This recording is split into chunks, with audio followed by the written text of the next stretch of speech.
Haven't done one of these in a while.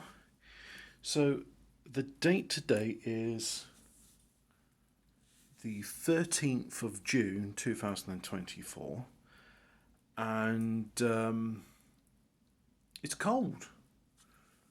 If you see here, 19 degrees, it's not that cold, but currently it's grey, overcast, and raining, and we are, a week away from midsummer?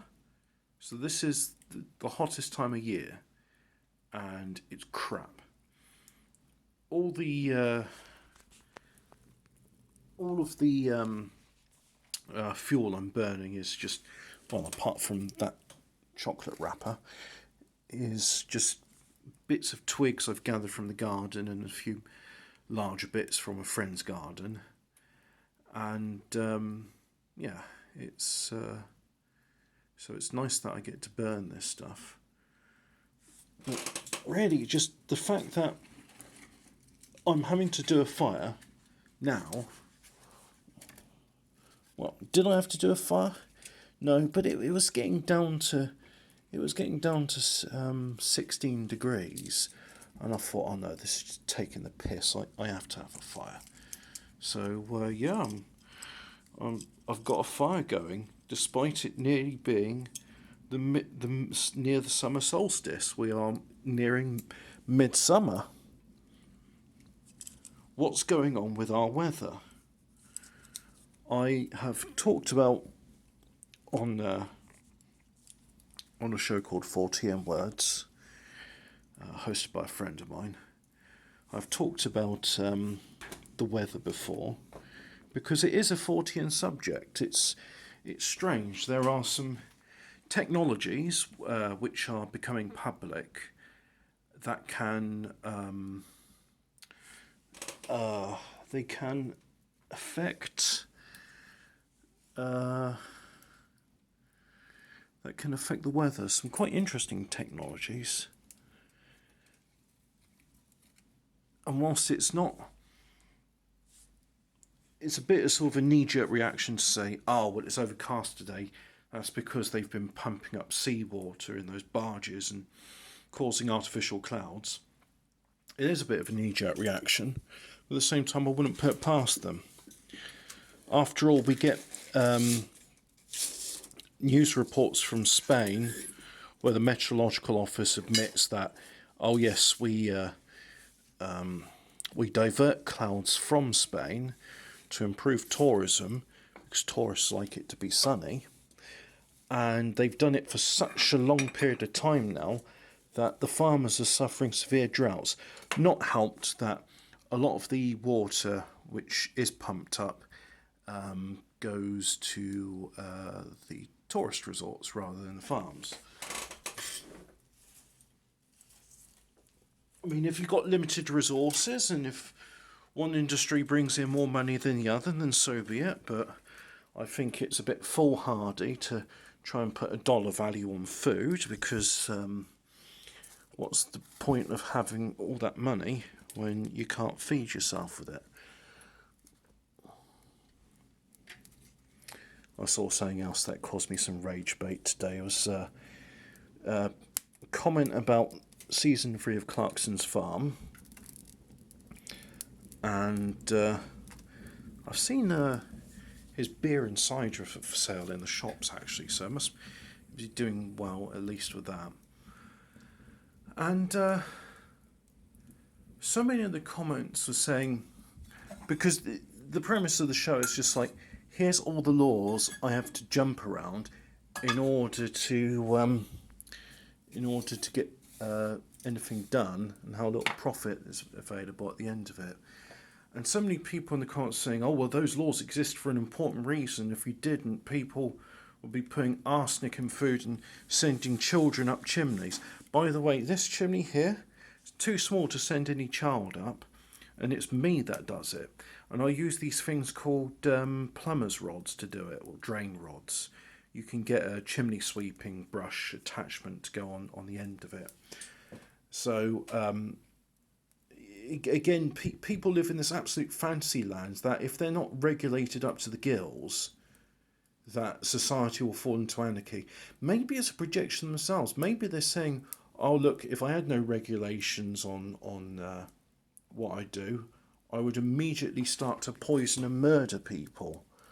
So I don't want to be around these sort of people because they are that you're not gonna be able to live really with them. They're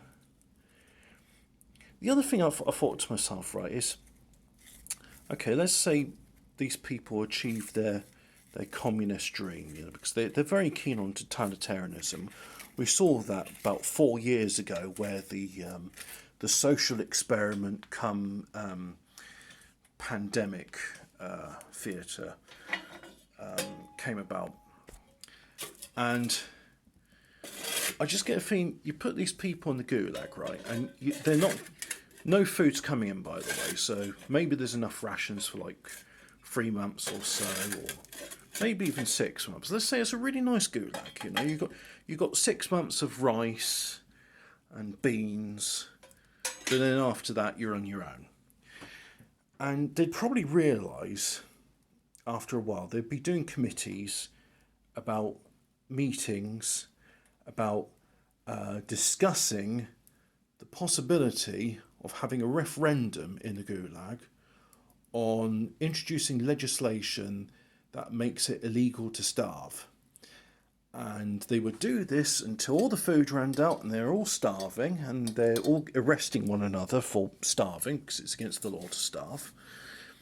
And none of these laws actually result in them planting food in the ground, harvesting the food and preparing food. And there's this very callous Malthusian term which I've heard called a useless eater. These people that do nothing but consume resources and contribute nothing but their just absolute dog shit, cretinous opinions, which are completely unsolicited, much like this opinion here. And it's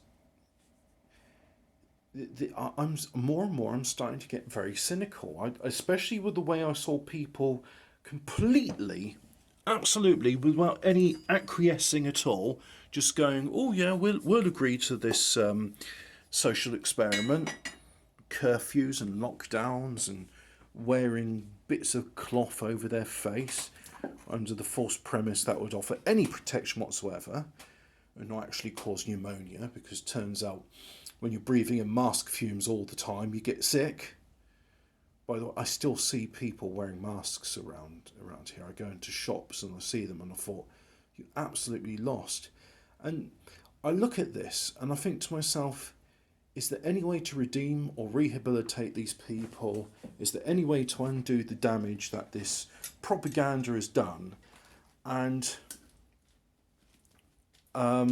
frankly, like with my garden, I'm thinking the best thing to do is just to cut it all down, dig up the soil, plant grass in it, and just start over again, because it's too much, it's too unwieldy, and I appreciate the wood, that's nice, but I'll also appreciate a nice lawn which is easy to maintain, and I get a feeling, bear with me with this analogy, that the ones who get to do garden management on the human society level, they've probably come to the same conclusion, and I get a feeling we're all going to be cut down, you and I respectively, which is not fair, which is very cruel, which is probably needlessly violent, and it leaves me feeling a bit pessimistic, because I'm having to have a bloody fire in the middle of summer. Oh, by the way, bit less Fortean, or maybe it is Fortean. Solar minimums always precede the fall of empires. If you look at because this has been quite accurately tracked over, I don't know how ancient astronomers tracked the sunspot activity, but they did. Well, they must have had access to telescopes then. Yeah. They got these artifacts from the British Isles and other places. They say, oh, this is an interesting jewel made of glass. And it's like, is that not a convex lens which is just frosted from years of neglect? If you were to polish it, would it not work like an optical lens? I'm saying that astronomy precedes Galileo's experiments in the 1500s. But oh yeah, solar minimums precede the fall of empires. I told a skeptical friend of this once, and he said, "Oh, that's a load of bollocks. That doesn't exist." And then he came back a few weeks later and says, "I looked into your claim, and it turns out, due to it causing adverse weather conditions on Earth, it leads to the fall of the wheat harvest. And without wheat, you have the fall of civilizations." Now, in 1946, in Britain, the wheat harvest was very bad, and bread was rationed, and it was rationed for quite some time after that. This is burning very vigorously, but eventually it recovered, and it was just localized. We were able to import wheat from, I think, America and Australia, and probably some other places. Rhodesia was still exporting wheat at the time because that hadn't been completely destroyed by diversity. So we recovered in that, but eventually you get global wheat shortages, and you're done for. And you may be saying, oh, but Hobbit, there's other staple crops like potato and rice. Surely we're not so beholden to it. It's like, well, okay, fair enough. You know, we probably, I'd like to think we're more resilient than previous empires. And we'll probably recover from it. But the fact is, we didn't die as a species during the fall of these empires. It just, things were hard for people. And probably quite a lot did starve to death or were malnourished. But enough of us survived to carry on. And all I'm saying is, we're at the period of a solar minimum. It lasts for about 11 years, and things are going to be tough. Do I have hope? Yes, I do, because through the Lord Jesus Christ, my soul is redeemed. But prayer and hope doesn't put food on the table, and it doesn't cause the sun to shine, which you need. Guess what? Turns out you actually need sunshine in order to grow crops.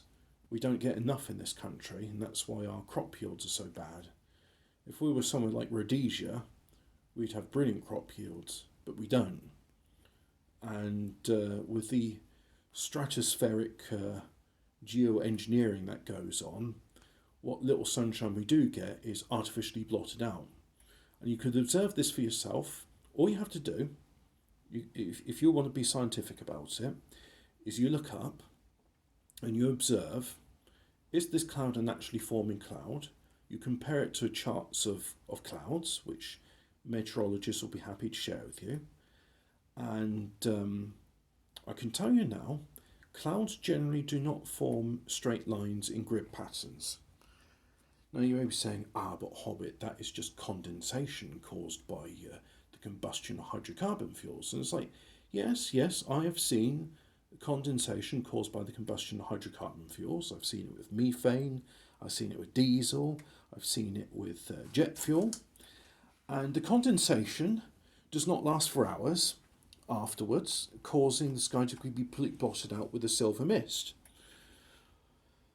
But I'm not having an argument about that. There are various documentaries which are available. If you're curious about them, I'll be happy to give some of the names out if you haven't seen them yourself. What in the world are they spraying? Why in the world are they spraying? Those two come to mind. But the fact is, there is some really quite nefarious devil worshippers that are running things, making things harder than what they need to be. And I'm pissed off that I'm getting a fire going when it's midsummer. It would be a midsummer in a week's time. Shouldn't be. I should be sweating my bollocks off right now. I should be in shorts, sandals, having a shandy, and I should be sat outside in the shade, just enjoying a gentle summer's breeze. But I'm not doing that. I'm indoors. It's raining. It's windy. It's cold. It's absolutely shit. I hate it. Hey ho. Let me know what you think in the comments. Interaction reminder. Toodle pip. Goodbye.